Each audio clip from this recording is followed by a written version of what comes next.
السلام علیکم، میرا نام عظیم عادل شیخ ہے اور میں حاضر ہوں اپنے ویلاگ ہیجمنی کے ساتھ۔ آپ نے کبھی غور کیا کہ آخر امریکہ کو ایران پر حملہ کرنے کی کیا ضرورت پیش آ رہی ہے؟ کیوں اسرائیل اور امریکہ چاہتے ہیں کہ ایران کو تہس نہس کر دیا جائے، اسے صفحہ ہستی سے مٹا دیا جائے، یا پھر وہاں پر اپنی مرضی کی حکومت لے آئی جائے، جس کے لیے وہاں پر رجیم چینج کیا جائے اور رضا پہلوی یا اور کسی ایسے شخص کو جو امریکہ کی مرضی کے مطابق ایران کے اوپر حکومت کر سکے اور ایران کو ان کی مرضی کے مطابق چلا سکے، ایسے شخص کو لا کے وہاں پہ حکومت میں بٹھا دیا جائے۔ اگر آپ غور کریں تو امریکہ تقریباً کم و بیش تقریباً تمام جگہ اپنی رجیم لا چکا ہے، اپنی رجیم رکھتا ہے، اپنی پسند کے لوگ ہیں اس کے، پورا یورپ، کینیڈا، آسٹریلیا اور جاپان اور دیگر ممالک جتنے بھی ہیں۔ اگر کوئی ملک مشکل پیش کر رہے تھے تو وہ تھے چائنا، رشیا، ایران۔ پاکستان میں بھی خیر رجیم چینج ہو گئی کچھ سال پہلے، اور ایک آدھ جیسے آپ کے مدورو تھے وینزویلا کے، انہیں بھی اٹھا کے لے جایا گیا۔ خیر، تو جہاں جہاں امریکہ کی من مرضی کی حکومت نہیں ہے، امریکہ چاہتا ہے کہ وہاں پر اس کی من مرضی کی حکومت ہو جو اس کی پالیسیوں کے مطابق وہاں اس ملک کو لے کر چلتی رہے۔ ان سب کے پیچھے امریکہ کی صرف ایک ہی خواہش ہے، اور وہ ہے امریکہ کو سپر پاور کے طور پہ، ورلڈ سپر پاور کے طور پہ قائم رکھنا۔ کیونکہ امریکہ کی مجبوری ہے یہ، کیونکہ اب جیسے میں آپ کو اکثر ایپیسوڈ میں ایک بات کرتا ہوں کہ ڈالر جس کے بیسس کے اوپر امریکہ ایک امیر ملک ہے، کیونکہ وہ نوٹ چھاپتا ہے، نوٹ خرچ کرتا ہے، پوری دنیا اس کو سب اپنا سامان لے کے کھڑی رہتی ہے اس کے دروازے کے اوپر، تو اس کو کوئی محنت نہیں کرنی، اس کو کوئی کام نہیں کرنا، کوئی فیکٹریاں نہیں چلانی، اس نے تو بھائی نوٹ چھاپنے ہیں اور اس سے دنیا بھر کے جو بھی وسائل ہیں انہیں خرید لینا ہے ان ڈالرز کے اگینسٹ۔ تو اور اس ڈالر کے پیچھے اگر کوئی قوت کھڑی ہے تو وہ گولڈ نہیں ہے، وہ ہے امریکن ہیجمنی، یعنی امریکہ کا تسلط، یعنی امریکہ کا سپر پاور ہونا۔ تو اگر امریکہ سمجھتا ہے کہ اس کے ڈالر کا راج دنیا پر قائم رہے تو اسے اپنی ہیجمنی، اپنا تسلط اور اپنا پورا جو سپر پاور کا امیج جو ہے پوری دنیا پر قائم رکھنا ہے۔ اب یہ تو ہے امریکہ کی خواہش اور امریکہ کی مرضی۔ اب دوسری طرف کیا ہے؟ دنیا بھی تو ہے نا، دنیا بھی دیکھ رہی ہے کہ بھائی ہمارے ساتھ کیا ہو رہا ہے۔ امریکہ نے اپنی اس قوت کو استعمال کیا سینکشنز لگا کر۔ دیکھیے سینکشن جو تھا، اب ٹیرف تو اس ریسنٹ دور میں صدر ٹرمپ نے انٹروڈیوس کیا ہے نا، لیکن اس سے پہلے جو ایک بہت بڑا ہتھیار تھا دیٹ واز سینکشنز۔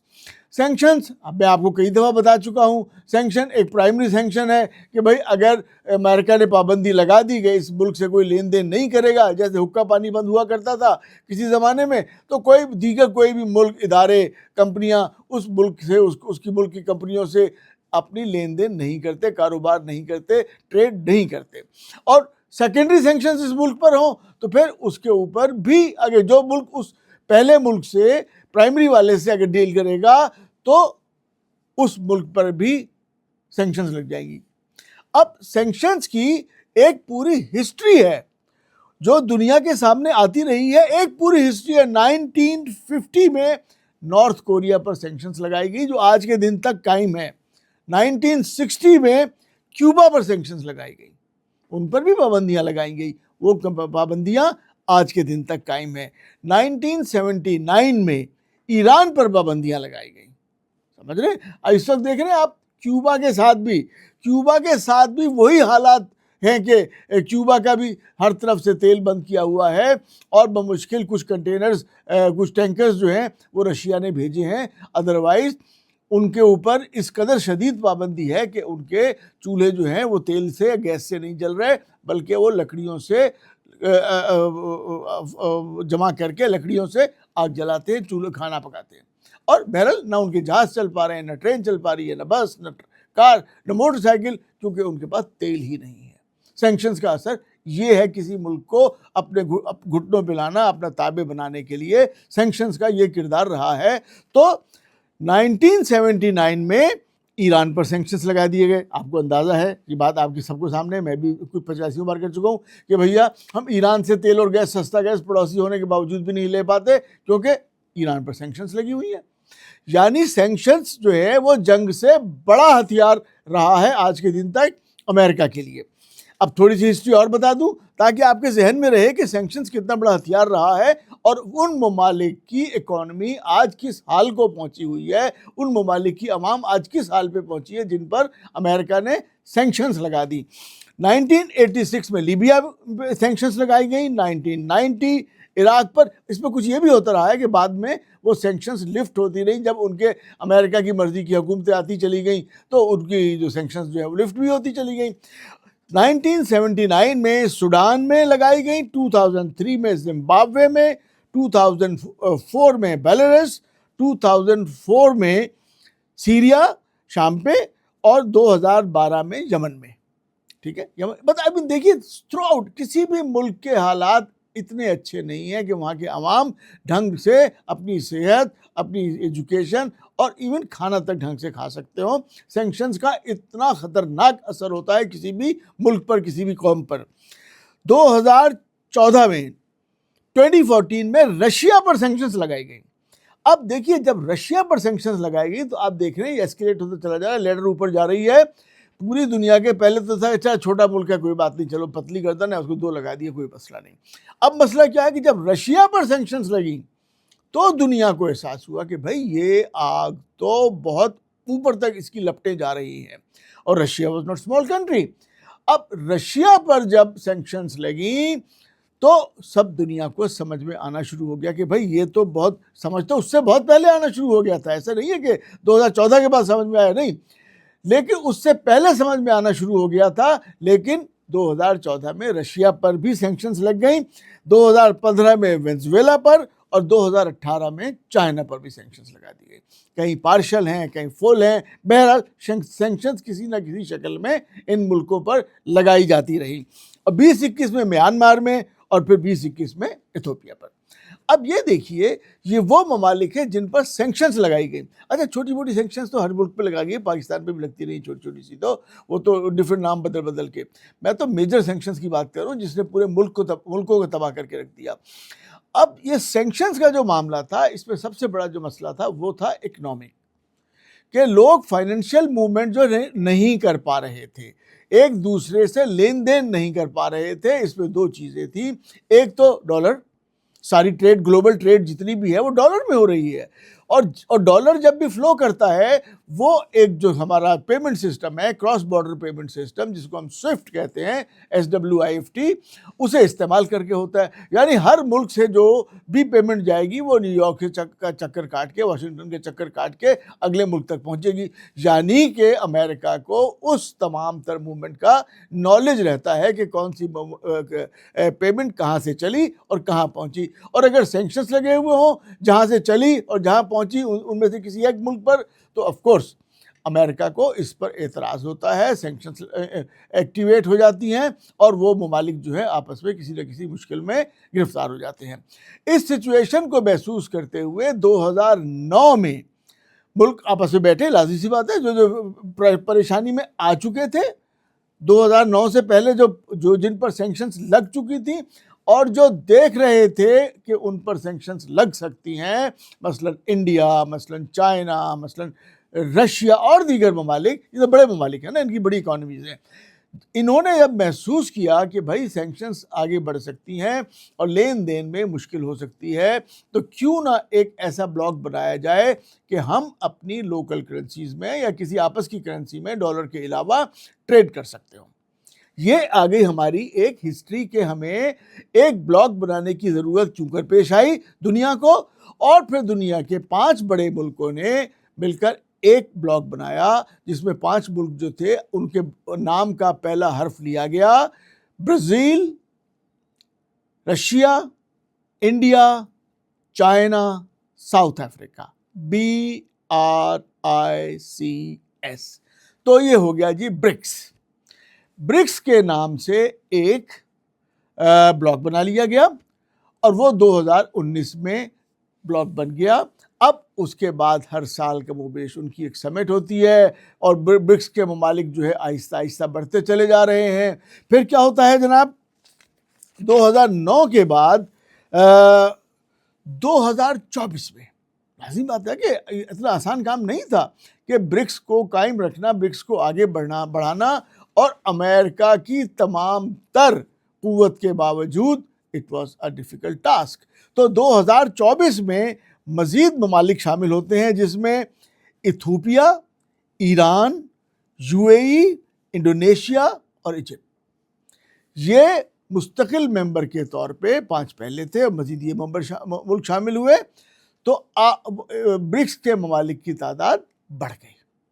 اس کے بعد کیا ہوتا ہے, اس کے بعد مزید 2025 میں جب ریو سمٹ ہوتی ہے تو اس کے اندر 10 ممالک اور برکس میں شامل ہو جاتے ہیں. ان میں Kazakhstan, Belarus, Bolivia, Cuba, Malaysia, Thailand, Uganda, Uzbekistan, Vietnam اور نائجیریا تھے. اب یہ دیکھیے, یہ جب ممالک, اگر ہم ان ممالک کو ایک طرف کرتے ہیں, اچھا یہ جو ہے پارٹنر کنٹریز کہلاتے ہیں, یہ جو پارٹنر ممبرز ہیں یہ اس کے مستقل ممبر نہیں ہیں. اب ان پارٹنر کنٹریز اور جو بیسک ممبرز اور ٹوٹل جو پراپر ممبرز ہیں ان سب کو ملا کے جب ہم, اچھا یہی نہیں, اس کے علاوہ ایک بہت بڑی تعداد نے 30 سے 40 دیگر ممالک نے بھی ممبر بننے کے میں اپلائی کیا ہوا ہے, اپنا انٹرسٹ شو کیا ہوا ہے. اس کے اندر جو نام آتے ہیں ان میں Pakistan, Turkey, Bahrain, Kuwait, Algeria, Senegal, Zimbabwe, Sudan, Tunisia, Morocco, Bangladesh, Sri Lanka, Argentina, Honduras, Serbia, Armenia اور آذربائیجان. اچھا یہ وہ ممالک ہیں جن کے نام, اچھا اس کے علاوہ بھی ممالک ہیں لیکن ابھی چونکہ کوئی باقاعدہ اناؤنس نہیں ہے نظام, تو برکس کا اب لازم سمجھ رہے ہیں نا, امریکہ بھی سامنے کھڑا ہوا ہے, بہت سے ممالک اپنے انٹرنل معاملات, امریکہ کے ساتھ ریلیشن شپ, ان سب چیزوں کو دیکھتے ہوئے وہ انٹرسٹ شو کرتے ہیں لیکن علل اعلان بتا نہیں پاتے, اور پھر ان کی ایکسیپٹنس بھی نہیں ہوئی ہے برکس بورڈ میں. تو یہ ممالک جب ایک جگہ ہو جاتے ہیں تو بھائی یہ 50% سے زیادہ پاپولیشن آف دا ورلڈ ایک جگہ اکٹھی ہو جاتی ہے. اس بلاک میں دنیا کی 50% سے زیادہ پاپولیشن ایک بلاک میں شامل ہو گئی ہے اور وہ ایگری کرتی ہے ان پالیسی سے جو کہ برکس بنا رہا ہے. اچھا برکس ممبر ممالک اپنی لین دین, اپنی ٹریڈنگ, اپنا جو بھی کاروبار کر رہے ہیں وہ اپنی لوکل کرنسیز میں کر رہے ہیں اراؤنڈ 90%, اور چائنا اور رشیا تو 99.1% جو لین دین ہے, اپنا ٹریڈ ہے, وہ لوکل یعنی یوان اور روبل میں کر رہے ہیں. اسی طریقے سے آپ نے دیکھا ہوگا کہ جب انڈیا رشیا سے کروڈ آئل پرچیز کر رہا تھا تو ان کی جو لین دین ہو رہی تھی اس وقت وہ بھی روپی اور روبل میں ہی ہو رہی تھی. اسی طریقے سے دیگر کنٹریز جتنے بھی ہیں وہ اپنی 90% تقریباً اپنی لین دین جو ہے وہ ڈالر میں نہیں کر رہے, وہ اپنی کرنسی جو ان کی آپس کی کرنسیز ہیں اس میں ہی لین دین کر رہے ہیں, کیونکہ آف کورس ایک آپس میں ایکسچینج ریٹ تو مقرر ہے نا, ایکسچینج ریٹ تو آلریڈی بنے ہوئے ہیں, تو انہیں ایکسچینج ریٹ کو فالو کرتے ہوئے تمام ممالک ڈالر کو بائی پاس کرتے ہوئے اپنی لوکل کرنسیز کے اندر لین دین کر رہے ہیں. اچھا اس میں آپ نے غور کیا ہوگا کہ یورپ کے ممالک زیادہ تر شامل نہیں ہیں, جبکہ ایک اور چیز میں نے اپنے گزشتہ ایک ویلاگ میں آپ کو بتایا تھا کہ BRI ایک چائنا کا پروڈکٹ ہے, چائنا کی ایکٹیویٹی ہے, that is belt and road initiative BRI. اب BRI میں کوئی 150 ممالک جو ہیں وہ باقاعدہ سائن کر کے اس کے اندر شامل ہوئے ہیں. اب BRI میں اگر 195 ممالک ہیں باقاعدہ دنیا بھر میں, تو اگر اس میں سے 150 یعنی کہ اراؤنڈ 45 کنٹریز ایسے ہیں جو کہ BRI میں باقاعدہ سائن شدہ ممبر نہیں ہیں. اور BRI کا انہیں فائدہ کیا ہو رہا ہے؟ بیسیکلی فائنینسنگ اور سروسز. میں آپ کو, اگر آپ میرا ایک ویلاگ دیکھیں گے، گزشتہ ویلاگ ہے، آپ دیکھیے میرے ویلاگ سارے ہی آپ کو ایک وہ ایجوکیشن دے رہے ہوتے ہیں، وہ نالج دے رہے ہوتے ہیں جو خبر نہیں ہے۔ میں آپ کو روزانہ کا خبر نامہ نہیں سنا رہا ہوتا، میں آپ کو یہ بھی بتا چکا ہوں میں کوئی صحافی نہیں ہوں بھیا، میں سیدھا سادہ بزنس مین ہوں، دھندے والا بندہ ہوں، لیکن میں جاننا چاہتا ہوں، چونکہ میں نے دنیا کے دیگر ممالک میں بھی کاروبار کیا ہے، میرے دوست بہت سارے ممالک میں کاروبار کرتے ہیں، تو میری توجہ رہتی ہے کہ میں دنیا کے معاملات کو سامنے لا کے اپنے دوستوں تک پہنچا دوں تاکہ وہ اس سے استفادہ حاصل کریں اور کل کو کاروبار کہاں اور کیسے کرنا ہے اس کے بارے میں وہ پلان کر سکے۔ تو بات ہو رہی تھی بی آر آئی کی، تو بی آر آئی میں دنیا کے 150 ممالک نے باقاعدہ سائن کر کے شمولیت اختیار کی ہوئی ہے، یعنی it's a bigger one, it's a bigger block than BRICS. BRICS کی پالیسیز بہت ڈفرینٹ سی ہیں، لیکن بی آر آئی تو بھائی سیدھا سیدھا کام کر رہا ہے۔ بی آر آئی کے جو کنیکٹڈ بینکس ہیں وہ فائنینس کر رہے ہوتے ہیں، اور بی آر آئی سے جو کنیکٹڈ آرگنائزیشنز ہیں، ادارے ہیں، وہ جا کے سروسز پرووائڈ کر رہے ہوتے ہیں۔ وہ مشین بھی لے جائیں گے وہاں پہ، ایچ آر بھی لے جائیں گے، ہیومن ریسورس لے جائیں گے وہاں پہ، وہ جا کے وہاں پہ کام کریں گے، فیزیبلٹی بھی بنائیں گے، اور ان کو جو کام طے کیا ہوگا وہ انہیں کر کے دے دیں گے۔ تو یہ بی آر آئی کا فائدہ ہے۔ اچھا، اب یہاں پہ جو سب لوگوں کے دماغوں میں آ رہا ہوگا کہ بھائی اگر آج اب وہ کر رہے ہیں وہ آپس میں لین دین اپنی لوکل کرنسیز میں، تو پہلے کیوں نہیں کر رہے تھے؟ تو پہلے بھی کر لیتے۔ دیکھیے، پہلے ان کے پاس وہ کراس بارڈر پیمنٹ سسٹم نہیں تھا، ایک ہی سسٹم تھا SWIFT سوئفٹ، اور وہ تھا کنٹرول میں امریکہ کے۔ اب کیا ہوا ہے کہ اب آپ کے پاس 4-5 دیگر سسٹم اویلیبل ہو گئے ہیں، جس میں ایک ہے برکس پے، SPSF جو کہ رشین ہے، CIP جو کہ چائنا سے ہے، UPI جو کہ انڈین ہے، اور پھر ایمبرج۔ یہ وہ سسٹمز ہیں جو کہ کراس بارڈر پیمنٹ کرنے میں معاونت کر رہے ہیں۔ تو جناب، آپ کے جو اکنامیکل پرابلمز تھے وہ سالو ہو رہے ہیں برکس سے اور بی آر آئی سے۔ معاملہ جنگ کا نہیں ہے۔ آپ امریکہ ہو سکتا ہے کہ حملہ کر دے، اگر چلیے فرض کریں آپ نے نیوکلیر بم بھی برسا دیا، تو بھائی کیا کر لیا آپ نے؟ کیا کر لیا؟ ایران 5000 سال پہلے سے ہے جب امریکہ نہیں تھا، ٹھیک ہے؟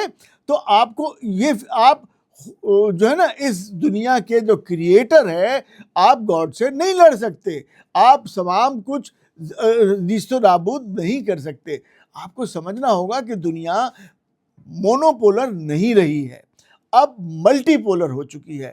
یہ صرف بات سمجھنے کی ہے۔ اگر امریکہ یہ بہت چھوٹی سی بات سمجھ جائے گا کہ بھائی اس دنیا کے تمام قوموں کو، تمام انسانوں کو، تمام ملکوں کو زندہ رہنے کا حق ہے، اور تمام لوگ اپنی ساورینٹی، اپنا ایک بااختیار زندگی گزار سکتے ہیں، تو انہیں وہ بااختیار زندگی گزارنے دینی چاہیے ہے۔ ادروائز امریکہ کا مجھے مستقبل کوئی روشن نظر نہیں آ رہا ہے۔ کیوں؟ یورپ اس سے بالکل علیحدہ ہوتا چلا جا رہا ہے، آہستہ آہستہ ڈسٹینس ہوتا جا رہا ہے امریکہ کے ساتھ۔